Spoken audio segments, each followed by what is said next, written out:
Kahit kailan talaga, hindi pa rin sila nagbabago.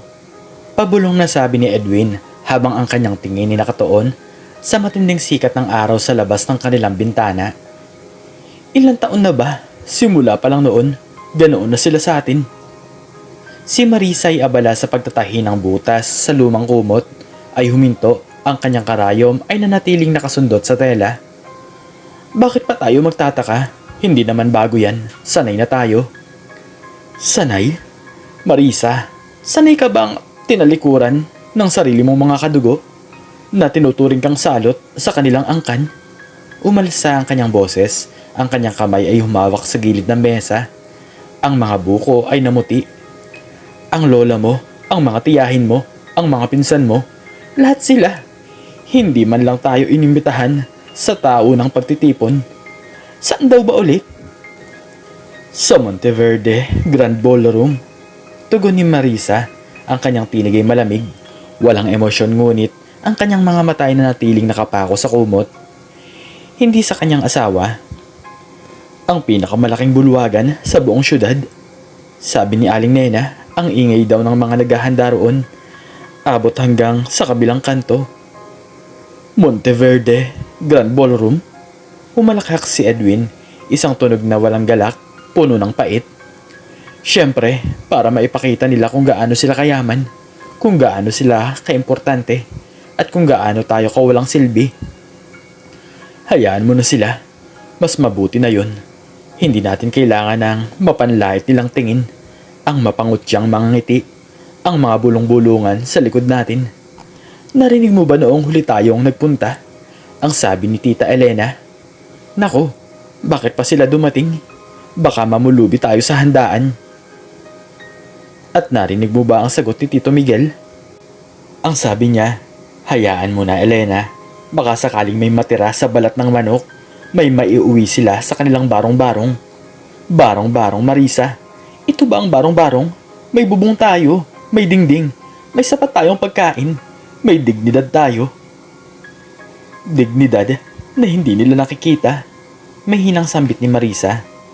Ang nakikita lang nila ay ang lumang damit mo, ang butas-butas kong sapatos, ang amoy ng usok ng kahoy sa damit natin. Ang katotohanang hindi tayo kasing yaman nila. Hindi tayo nakapag-aral sa mamahaling universidad.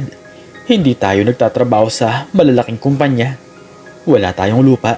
Wala tayong mga negosyo. Wala tayong silbi sa kanila. Pero nagpapakahirap naman tayo, Marisa. Lumapit si Edwin, lumuhod sa harapan nito. Hinawakan ang kanyang mga kamay. Nagtatrabaho tayo mula umaga hanggang gabi. Nagtitinda ako ng isda sa palengke. Ikaw, naglalabada, nagtatahi. Pinapasan natin ang bawat araw para lang mabuhay ng marangal. Para sa mga anak natin. Para sa kinabukasan. At ano ang kapalit? Ang pagtalikod nila. Huminga ng malalim si Marisa, tila nagpipigil ng luha. Pero sige, hayaan mo. Darating din ang araw. Darating ang araw na babaliktad din ang mundo. Darating ang araw na hindi na sila makakapagsalita ng ganyan. Hindi na sila makakatingin ng ganyan. Kailan? Sa panaginip? Ilang taon na nating sinasabi yan. Ilang taon na tayong umaasa pero wala. Nanatili silang nakatayo sa tuktok. At tayo, narito sa ilalim ng kanilang mga paa. Huwag kang mawala ng pag-asa, Edwin. Tandaan mo ang sinasabi ng mga matatanda sa atin noon. Ang gulong ng buhay ay umiikot, hindi laging nasa ilalim at hindi rin laging nasa itaas. Ang gulong ng buhay? Ang gulong ng buhay na tila ba nakatigil sa ating kahirapan? Bulong ni Edwin. Pero sige, tama ka. Hindi tayo susuko. Hindi tayo bibitaw. Hindi tayo papatalo sa kanila. Hindi. At ngayon, ano ang gagawin mo? Pupunta ka ba sa palengke?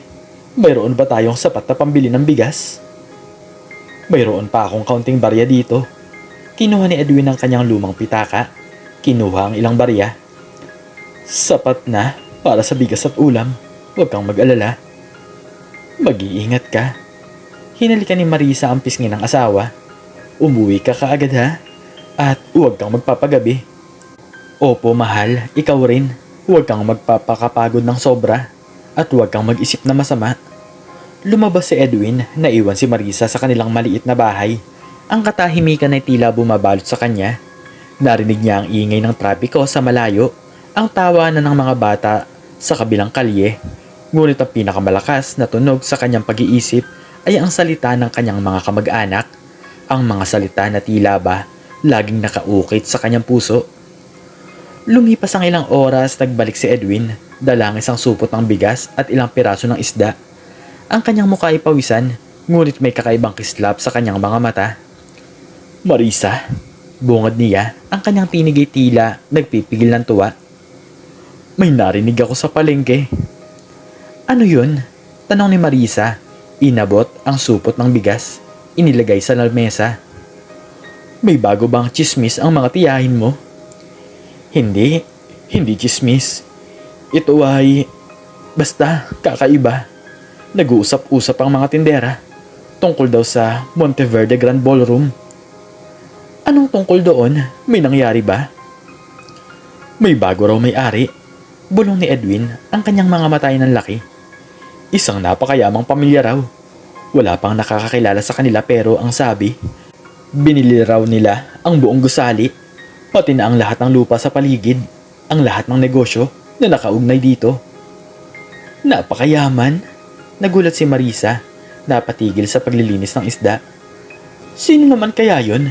Hindi ba't pagmamay-ari yan ng pamilya Si noon pa?"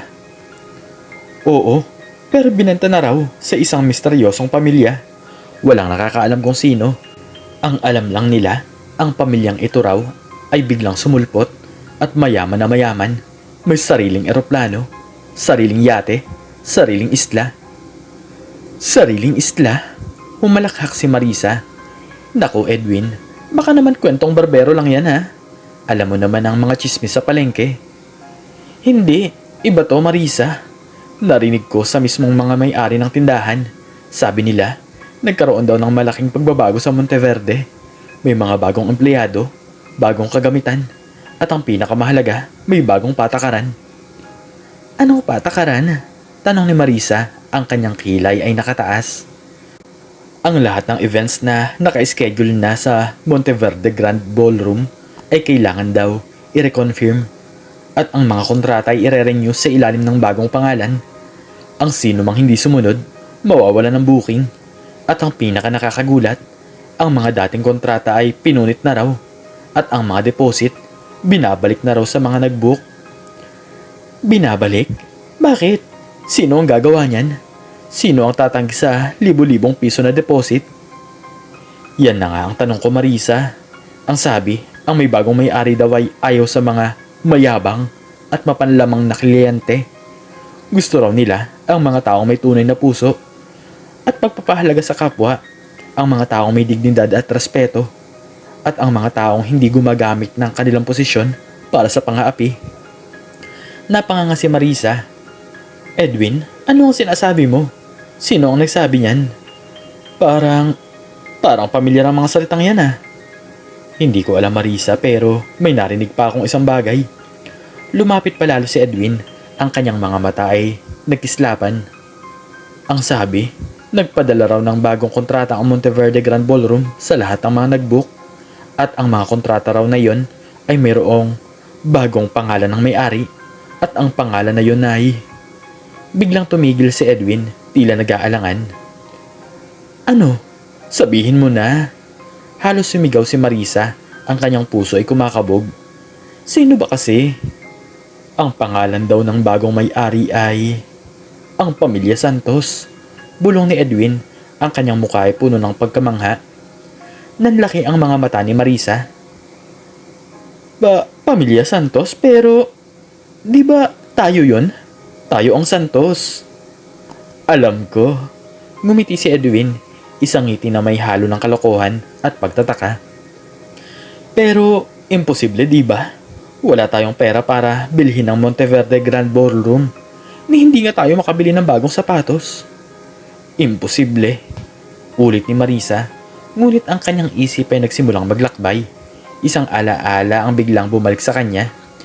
Ang matandang lalaki na kanilang tinulungan ilang taon nang nakalipas. Ang matandang lalaki na muntik nang mabundol ng sasakyan. Ang matandang lalaki na kanilang inalagaan sa kanilang maliit na tahanan. ang matandang lalaki na nagbigay sa kanila ng isang lumang susi at isang maliit na sobre bago ito pumanaw. Edwin, mahina niyang tawag. Naalala mo ba ang matandang lalaki na ating tinulungan noon? Si Mang Tonyo? Oo, ang matandang lalaking laging may dalang baston. Ang matandang laging nakangiti. Sagot ni Edwin. Bakit? Naalala mo ba ang ibinigyang susi sa atin bago siya mawala? At ang sobre? Oo, nasa ilalim ng kutsyon. Hindi ko na inintindi. Akala ko nga, mga lumang papeles lang. Kuhanin mo ngayon na. Agad na lumapit si Edwin sa kanilang kama. Hinanap ang ilalim ng kutsyon.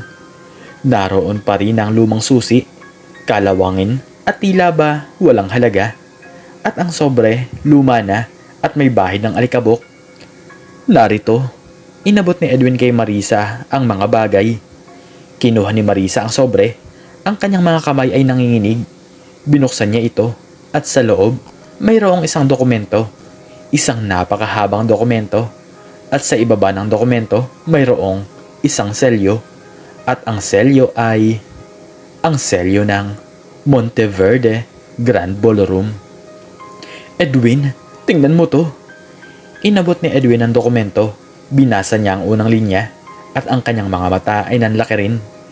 Ito ay isang deed of sale. Bulong niya.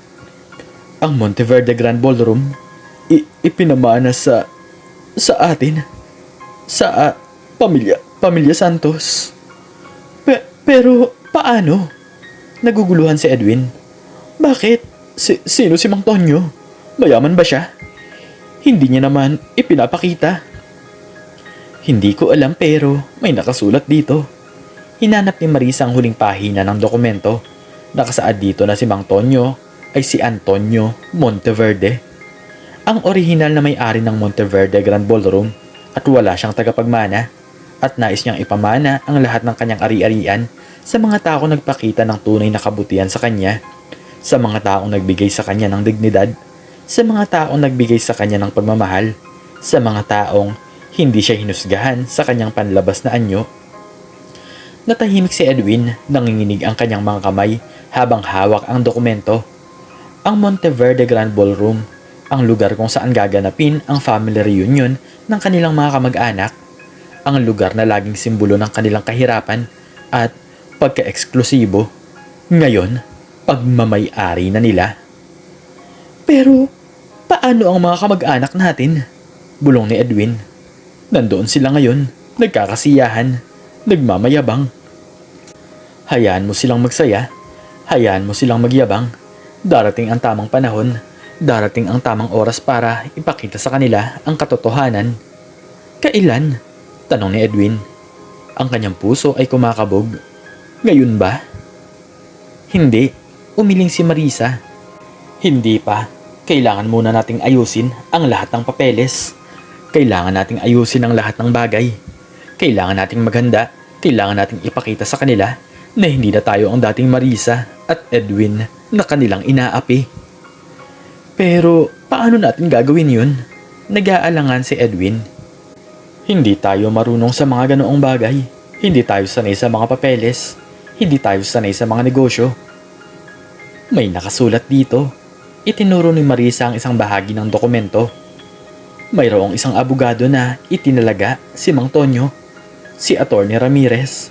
Siya ang bahala sa lahat. Kailangan lang natin tawagan siya at sabihin sa kanya na handa na tayo. Handa na ba tayo? Handa na ba tayong harapin ang lahat? Oo, may hinang sagot ni Marisa. Handa na tayong harapin ang lahat. Handa na tayong ipakita sa kanila kung sino talaga tayo at kung ano ang kaya nating gawin. Sa labas ng kanilang bahay, ang sikat ng araw ay tila mas lalong nagniningning. At sa Monteverde Grand Ballroom, patuloy ang tawanan at hiyawan ng kanilang mga kamag-anak.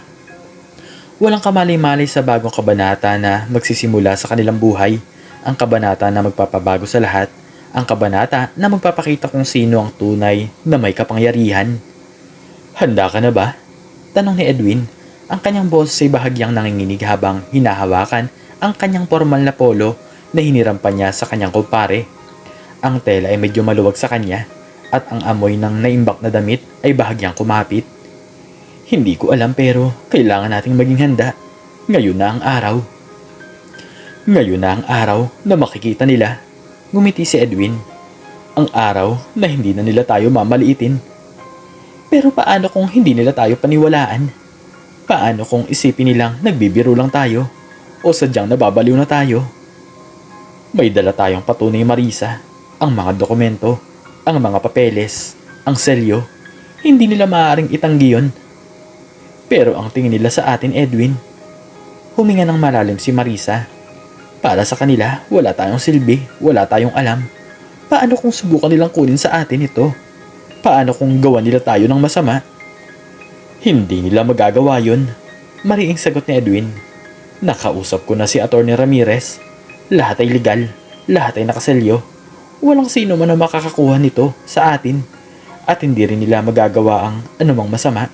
Mayroon tayong proteksyon ng batas ngayon. Proteksyon na hindi natin naramdaman noon. Proteksyon, iyon ang salitang hinahanap natin sa loob ng maraming taon. Ang proteksyon laban sa kanilang pangmamaliit. Ang proteksyon laban sa kanilang pangungutya. Kaya mo to, mahal. Tingnan mo ako. Hindi na tayo ang dating Marisa at Edwin na yumuyuko sa kanila. Hindi na tayo ang dating Marisa at Edwin na umiiyak sa isang sulok. Ngayon, nakatayo tayo ng tuwid. Tayo na ang may hawak ng kapangyarihan. Kapangyarihan, ang sarap pakinggan pero nakakatakot. Lahat ng malalaking pagbabago ay nakakatakot sa simula. Hinaplos ni Edwin ang kanyang pisngi. Pero kailangan nating harapin para sa atin, para sa ating mga anak, para sa lahat ng taong inapi nila. Tama ka, kailangan nating ipakita sa kanila. Kailangan nating iparamdam sa kanila kung gaano kasakit ang kanilang ginawa sa atin. Kailangan nating iparamdam sa kanila ang takot. Takot? Nagulat si Edwin. Oo, ang takot na mawala ang lahat ng kanilang kayamanan. Ang takot na mawala ang kanilang posisyon. Ang takot na mawala ang kanilang pagmamataas. Lalo na sa lugar na laging nagsisilbing simbolo ng kanilang paghahari. Sige, handa na ako kung handa ka na. Tumayo si Edwin, kinuha ang briefcase. Tara na, hindi na natin patatagalin pa. Lumabas sila sa kanilang maliit na bahay. Ang sikat ng araw ay tila mas lalong nagpapainit sa kanilang mga balat. Sumakay sila sa isang taxi. Isang bagay na bihira nilang ginagawa. Ang biyahe patungo sa Monteverde Grand Ballroom ay tila walang katapusan. Bawat daan na kanilang dinadaan ay tila nagbabalik ng mga alaala ng kahirapan at paghihirap. Ngunit ngayon, may pag-asa sa kanilang mga puso. Nang makarating sila sa Monteverde Grand Ballroom, lalong lumakas ang kabog ng kanilang mga dibdib. Ang gusali ay mas malaki kaysa sa kanilang inaakala. Ang mga ilaw ay kumikinang. Ang mga palamuti ay mamahalin.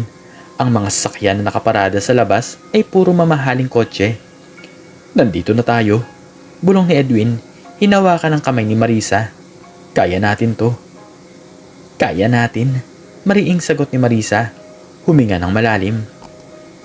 Pumasok sila sa loob. Ang bulwagan ay puno ng tao. Ang ingay ng tawanan at usapan ay bumabalot sa buong lugar. Ang mga kamag-anak ni Marisa ay nakikipag-usap sa isa't isa. Ang kanilang mga muka ay puno ng galak at pagmamataas. Oh, tingnan mo nga naman kung sino ang dumating. Hindi ko akalain na may mukha pa kayong ihaharap dito pagkatapos ng lahat ng nangyari. Nangyari? Tanong ni Edwin. Ang kanyang tinig ay kalmado, ngunit may bahid ng panunokso. Ano ba ang nangyari, Tia Elena? Wala naman kaming natatandaan na masamang nangyari. Wala? Hindi nyo natatandaan ang kahihiyan na idinulot nyo sa ating angkan? Ang pagiging mahirap nyo? Ang pagiging salot nyo sa ating pangalan? Ni hindi kayo makabili ng desenteng damit? Tingnan nyo ang suot nyo ngayon. Para kayong galing sa basurahan. Tia Elena, hindi naman yata tama yan. Nandito kami para makipag-ugnayan, hindi para makipag-away. Makipag-ugnayan? Sa amin? Sa mga taong may pinag-aralan? Sa mga taong may negosyo? Sa mga taong may pera? Humalakhak si Tia Elena, isang tunog na puno ng pangungutya. Hindi nyo ba alam ang inyong lugar? Narito kayo para magpakita. Para lang masabing nakapunta kayo sa Monteverde Grand Ballroom, ang pinakamahal na venue sa buong syudad. Ang venue na pagmamay-ari ng mga mayayaman. Ang venue na hindi nyo mapapasok kung wala kayong connection sa amin. Kaya nga kami nakapasok, Tia Elena, dahil may connection pala kami. Connection? Anong connection? Sumabat si Tito Miguel. Lumapit sa kanila. Ang kanyang muka ay puno ng paghamak.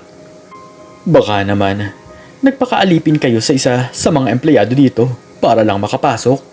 O baka naman, nagpanggap kayong waiter. Edwin, bagay sa'yo ang maging waiter. Malaki ang katawan mo. Kaya mo sigurong magbuhat ng maraming plato. Salamat sa papuri, Tito Miguel. Pero hindi po kami nandito para maging waiter. Nandito kami bilang bisita. Bisita? Sa family reunion ng pamilya Monteverde? Kayo? Umalakhak si Tito Miguel. Ang kanyang tawa ay umaalingaw-ngaw sa buong bulwagan. Hindi nyo ba alam, ang family reunion na ito ay para lamang sa mga piling miyembro ng angkan, sa mga taong may contribution, sa mga taong may dignidad, sa mga taong may pera. At wala kayo niyan, dagdag ni Tia Elena. Lumapit kay Marisa. Ang kanyang boss ay bumaba sa isang bulong, ngunit sapat para marinig ng mga nasa paligid. Bakit pa kayo nagpunta? Para lang ipagpatuloy ang pagiging pulubi nyo? Para lang humingi ng limos? O baka naman para manghiram ng pera? Nako, wala kaming pera para sa inyo. Mahirap din kami. Mahirap? Tia Elena, Tito Miguel, hindi ba kayo nagtataka? Bakit ang daming nagbago sa Monteverde Grand Ballroom? Bakit ang daming bagong palamuti? Bakit ang daming bagong empleyado? Bakit parang mas maganda ang lahat kaysa dati? Anong sinabi mo? Pareho lang naman. Nirenovate lang siguro. Wala namang bago. Wala? Ngumiti si Marisa. Sigurado ka? Hindi mo ba napansin na mayroong bagong pangalan sa logo ng Monteverde? Sa lahat ng signage? Sa lahat ng papel? Ano bang sinasabi mo, Marisa? Naiinis na si Tito Miguel. Nababaliw ka na ba? O baka naman gutom ka lang? Gusto mo bang bigyan ka namin ng tirang ulam? Salamat, Tito Miguel. Pero hindi namin kailangan ng tira. May sarili kaming pagkain at may sarili kaming lugar. Lugar? Anong lugar? Naguguluhan si Tia Elena. Nasa gitna kayo ng bulwagan. Wala kayong mesa. Wala kayong upuan. Wala kayong silbi. Talaga? Tumingin si Marisa sa paligid. Hindi mo ba napapansin, Tia Elena? Ang lahat ng tao ay nakatingin sa atin. Hindi dahil sa tingin mo kundi dahil may bago silang nakikita. Biglang tumahimik ang paligid. Ang mga bulong-bulungan ay nagsimulang kumalat. Ang mga mata ay nakatuon kina Marisa at Edwin. At ano naman ang problema dito? Lumapit si Lola Amelia, ang pinakamatanda at pinakarespetadong miyembro ng angkan. Ang kanyang muka ay puno ng pagkunot noo. Bakit maingay? Hindi ba kayo marunong magpatahimik sa isang formal na pagtitipon? Lola, narito po ang dalawang to. Sumbong ni Tia Elena, tila babata. Nagkakalat lang ng gulo. Hindi ko alam kung bakit sila pinapasok dito. Hindi naman sila imbitado. Hindi imbitado? Totoo ba yan? Bakit kayo nandito? Lola, nandito po kami dahil karapatan po namin. Sagot ni Marisa, ang kanyang tinig ay malinaw at matatag. Karapatan po naming dumalo sa family reunion na to. At higit sa lahat, karapatan po naming maging narito sa lugar na to. Karapatan? Anong karapatan? Humalakhak si Lola Amelia. Hindi ka ba nahihiya sa sarili mo, Marisa? Matagal na kayong tinalikuran ng angkan. Matagal na kayong itinuring na kahihiyan. At ngayon, may mukha pa kayong ihaharap dito? Sa lugar na ito, na pagmamayari ng Monteverde, ang pinakamayamang pamilya sa buong syudad. Lola, mayroon po kaming naisabihin. Mayroon po kaming importanteng anunsyo. Anunsyo? Anong anunsyo? Naiinis na si Lola Amelia. Hindi ito ang tamang oras para sa inyong mga kalokohan. Umalis na kayo. bago ko pa ipatawag ang security. Security? Gumiti si Edwin. Lola, sa tingin niyo ba may magagawa ang security sa amin? At bakit naman wala? Sagot ni Lola Amelia, ang kanyang mga mata ay nanlilisik. Sila ang tagapagpatupad ng batas dito. Sila ang may kapangyarihan. Kapangyarihan? Lola, sa tingin niyo ba may ibang kapangyarihan pa sa may-ari ng lugar na to? Biglang tumahimik ang buong bulwagan. Ang mga tao ay nagtinginan, naguguluhan. Anong pinagsasabi mo, Marisa? Tanong ni Tito Miguel, ang kanyang muka ay namutla. Hindi mo ba alam? Ang Monteverde Grand Ballroom ay pagmamay-ari ng pamilya Monteverde, ang pinakamayamang pamilya sa buong syudad. Hindi nyo sila kayang bilhin, kahit kailan. Totoo yan, tumango si Marisa. Hindi namin sila kayang bilhin, dahil binilinan namin sila. Isang malakas na, ano? Ang umalingaw-ngaw sa buong bulwagan. Ang mga tao ay nagulat, ang kanilang mga mata ay nanlaki. Nababaliw na kayo, sigaw ni Tia Elena. Hindi totoo yan, nagpapanggap lang kayo. Wala kayong pera, wala kayong silbi. Wala kaming pera? Tumawa si Edwin. Tia Elena, Lola, Tito Miguel, alam ba nyo kung bakit nagkaroon ng biglaang pagbabago sa Monteverde Grand Ballroom? Bakit may mga bagong palamuti? Bakit may mga bagong empleyado? Bakit mas maganda ang lahat kaysa dati? Nirenovate lang yun. Yun lang yun. Sigaw ni Tito Miguel. Huwag nyo kaming lokohin. Hindi lang renovation. Sagot ni Marisa. Lumapit sa isang malaking screen sa gilid ng bulwagan. Ang kanyang mga kamay ay gumalaw sa isang control panel na tila ba sanay na sanay. Ang screen ay biglang lumiwanag at ipinakita ang isang dokumento, ang deed of sale ng Monteverde Grand Ballroom, at sa ibaba ang pangalan ng bagong may-ari, ang Pamilya Santos. Ano yan? Sigaw ni Lola Amelia, ang kanyang mga mata ay nanlaki. Hindi totoo yan. Imposible.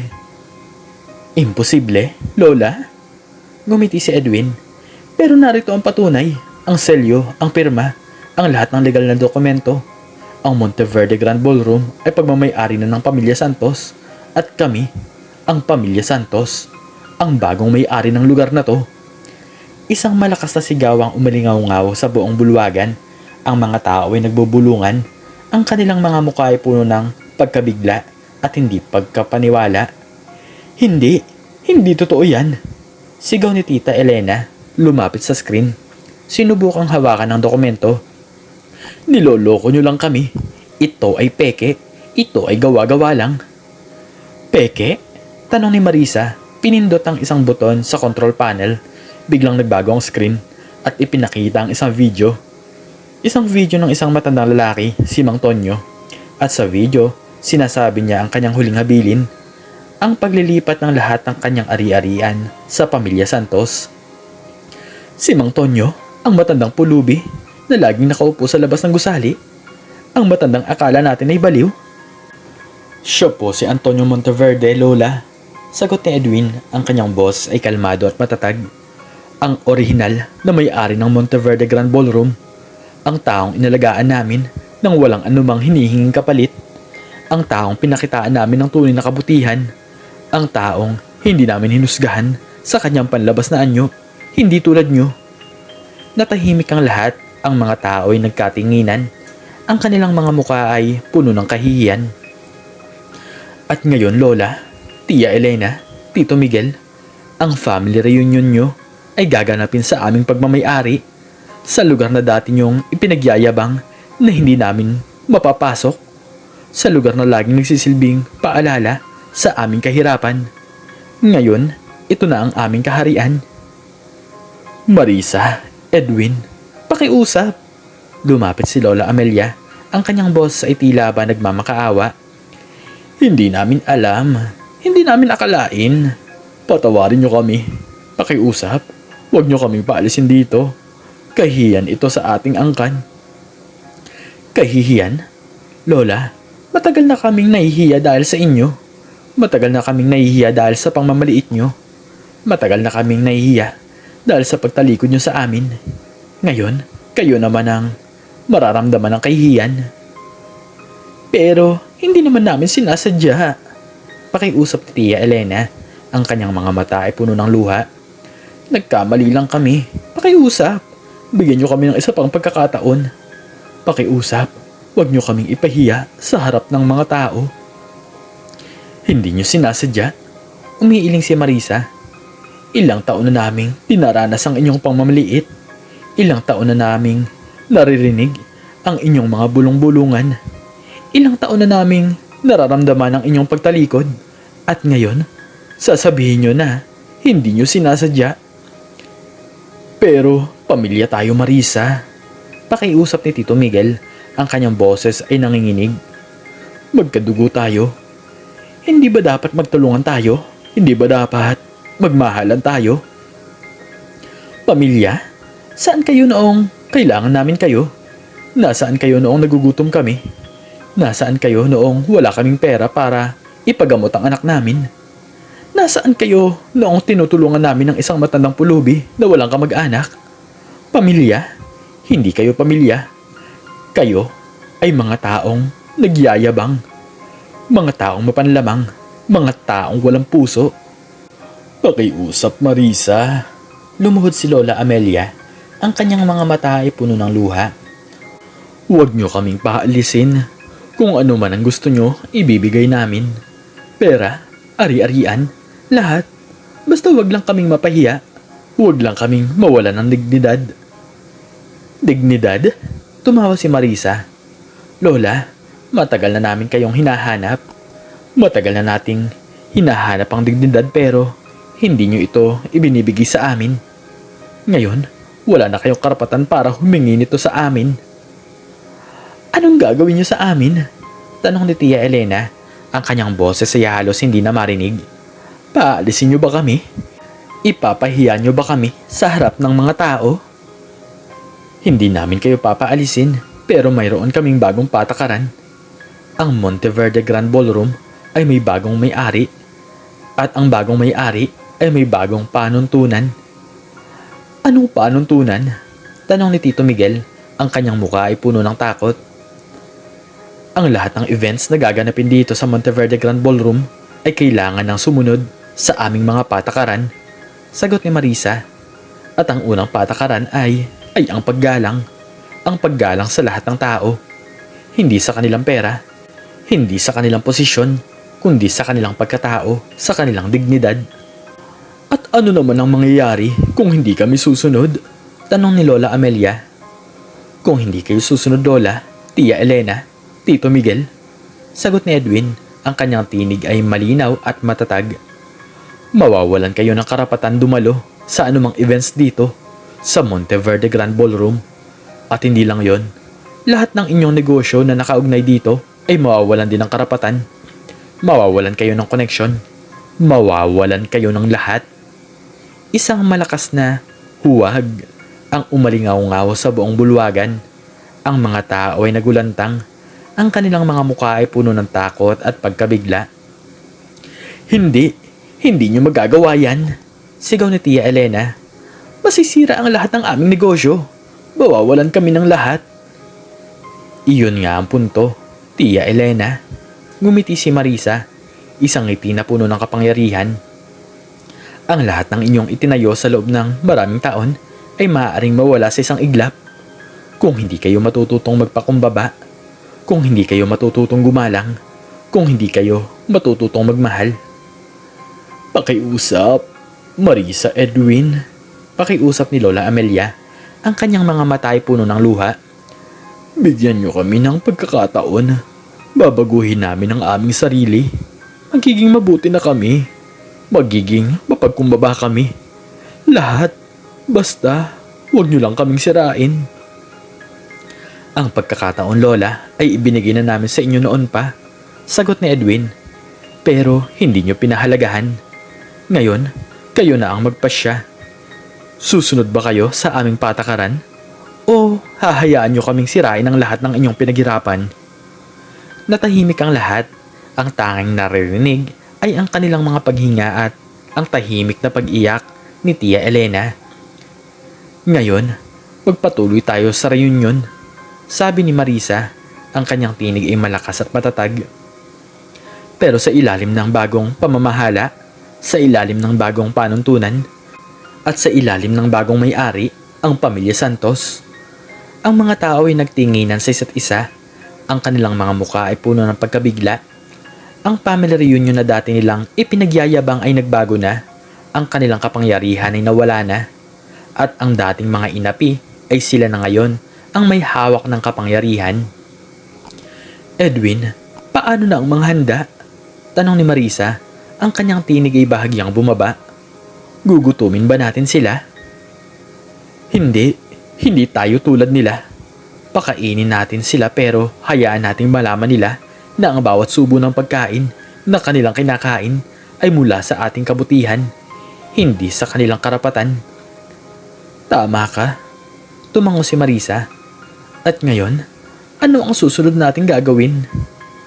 Ang susunod nating gagawin, mahal, sagot ni Edwin, ay ang magsimulang muli, ang magtayo ng isang bagong pamana, isang pamana na puno ng kabutihan, isang pamana na puno ng paggalang, isang pamana na puno ng pagmamahal, isang pamana na hindi nila kailanman magagaya.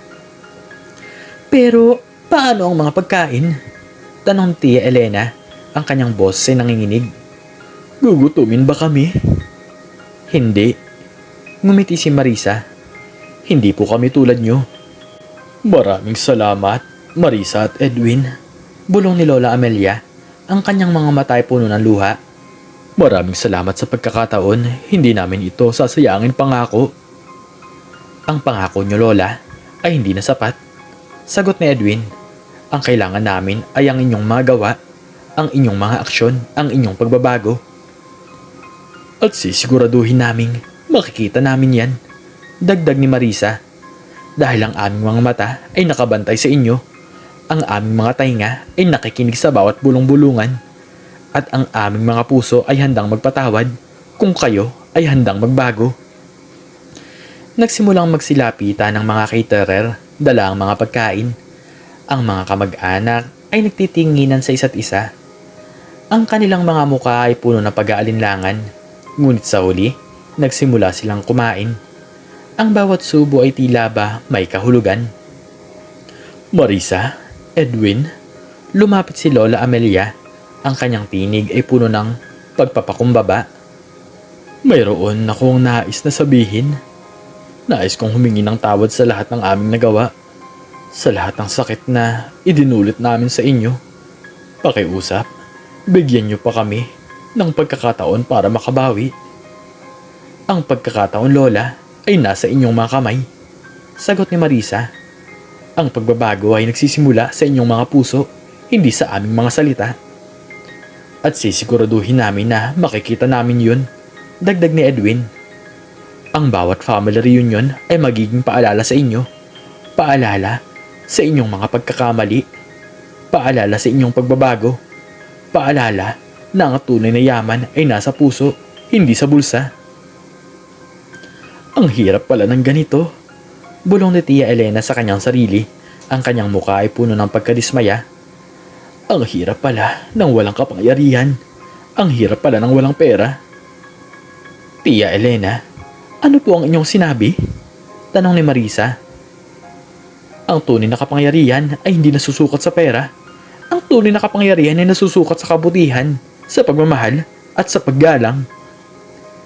At sa araw na ito, Tia Elena, Tito Miguel, Lola, dagdag ni Edwin, ipapakita namin sa inyo ang tunay na kahulugan ng pamilya, ang tunay na kahulugan ng pagmamahalan, ang tunay na kahulugan ng pagtutulungan, hindi dahil sa pera, kundi dahil sa puso.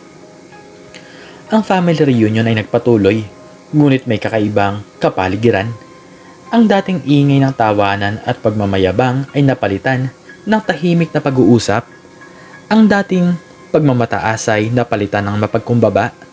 Ang dating pagkasuklam ay napalitan ng pag-asa.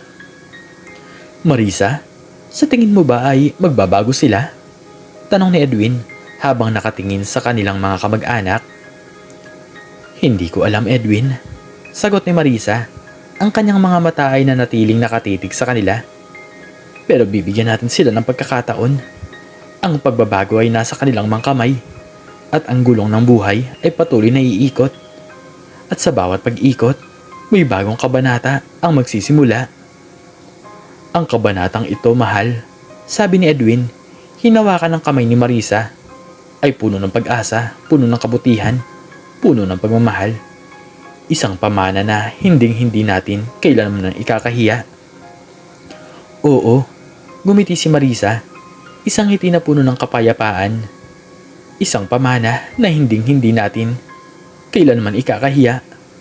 Ang pamana ng Pamilya Santos. Ang araw ay unti-unting lumbog at ang mga ilaw sa Monteverde Grand Ballroom ay mas lalong nagniningning. Ang family reunion ay nagtapos, ngunit ang leksyon na kanilang natutunan ay mananatili sa kanilang mga puso. Ang leksyon na ang tunay na yaman ay hindi nasusukat ng pera, kundi ng kabutihan. At ang gulong ng buhay ay patuloy na iikot at sa bawat pag-ikot, may bagong pag-asa na sisimulan. Ikaw, anong natutunan mo sa istoryang ito? Makiki-comment sa baba kung ano ang iyong natutunan. At hanggang dito na lamang nagtatapos ang aking istorya at sana ay nagustuhan niyo ito. Please like, share, and subscribe and click the notification bell para palagi po kayong updated sa mga bago ko pong istorya. Muli ay maraming salamat po at God bless us all.